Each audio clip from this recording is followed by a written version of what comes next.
What up, bros? I'm gonna teach you how to make a freaking computer today. So your motherboard's gonna be some seaweed. Everything plugs in real nice to that business. And then you gotta get your AMD processor, which is a potato.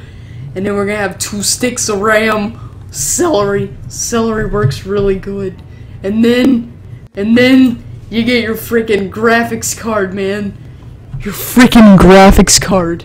And then, even better, you get your hard drive. Your hard drive, it holds a lot of memory and whatnot.